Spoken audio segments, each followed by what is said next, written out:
Hey there, math students. In this video, I'm going to walk you through some of the problems on today's assignment.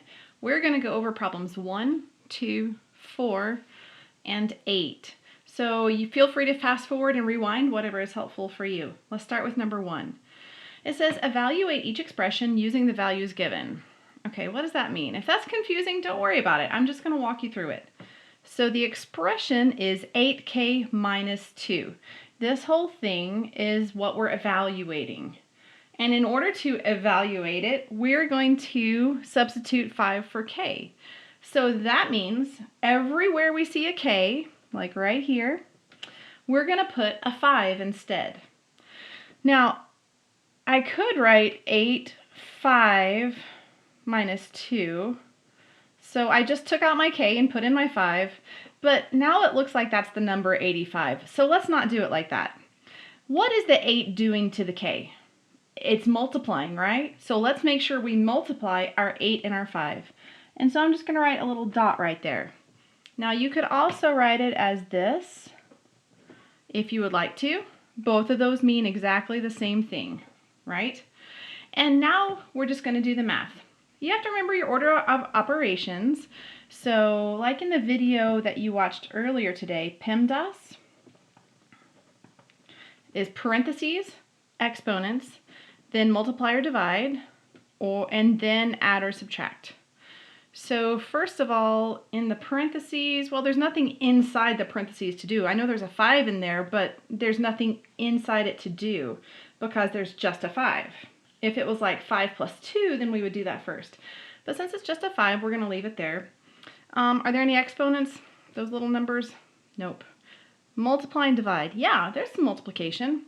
So 8 times 5 is going to give us 40. And then after that, we do our addition and subtraction. So minus 2. And our final answer will be 38. So that's how you do that.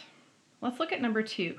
Number 2 is a whole lot like number 1, so if you want to pause the video and see if you can get the answer by yourself, do that now, that'd be great.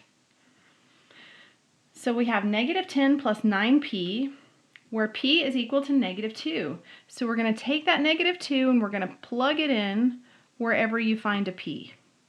So let's rewrite it. Negative 10 plus 9 times, I'll use parentheses this time, times negative 2. Okay, now it looks like we have some numbers that are added and some numbers that are multiplied. So here we need to use our order of operations again.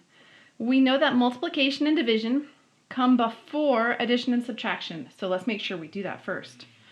So our multiplication is right here. 9 times negative 2 is going to give us negative 18.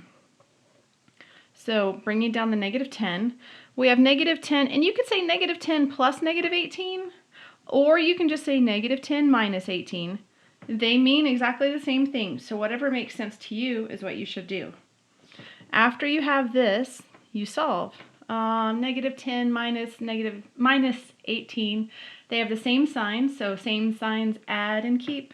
So let's add them together. You get 28, and then the keep part means you keep that negative sign. So just put that right there, and you're done. Did you get it? Good work. Let's do another one. Number 4.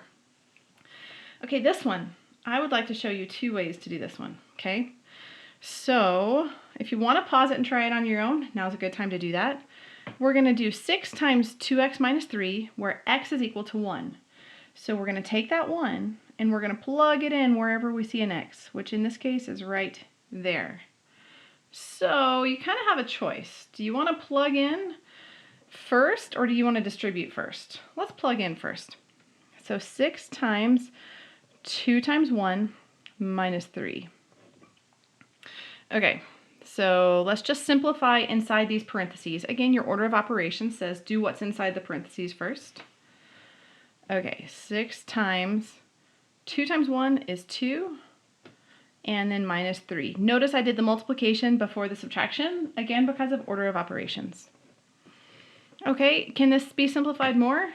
Yes, it can. So let's do it. 6 times, 2 minus 3, that's going to give us negative 1. And so now finally, 6 times negative 1 will give us negative 6 for an answer. I just want to show you, this is probably the easiest way to do it, But if you had decided you wanted to distribute back at the very beginning, let's see how that would turn out. So 6 times 2x will give you 12x, and 6 times -3 will give us -18. And now plug that 1 in here for the x. So you have 12 times 1 minus 18. So which one do we do first, the multiplication or the subtraction?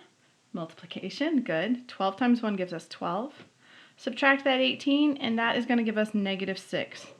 So you can see you get the same answer both ways, and both ways are totally acceptable. Whichever way you want to do is fine.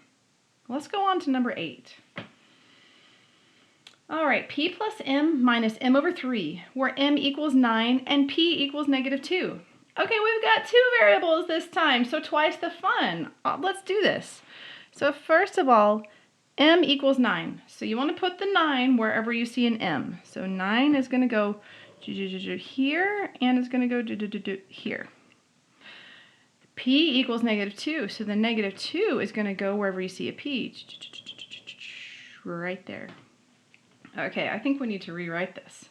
So it looks like we put -2 there, plus 9, because that was an m, and then minus 9 over 3, because that was another m. Okay, now let's simplify. So let's do order of operations. Again, are there any parentheses here? No. Exponents here? No. Multiply, divide? Let's take a look. There is a division problem. Anytime you see a fraction, you can think of that like a division problem. So let's simplify that first. I'm going to bring down my -2 and my 9. And then I'm going to think of 9 divided by 3 is 3. So I'm going to go -3. Okay, now it's just addition and subtraction, so let's combine. -2 plus 9, that's going to give me 7 minus 3. And now 7 minus 3 is going to equal 4. Okay? Now, just a side note, going from this step, let me just copy that over. If you saw the -2 plus 9 and wanted to just combine those first, that's totally fine. You could do it that way also. -2 plus 9 would give you 7 minus 9 over 3.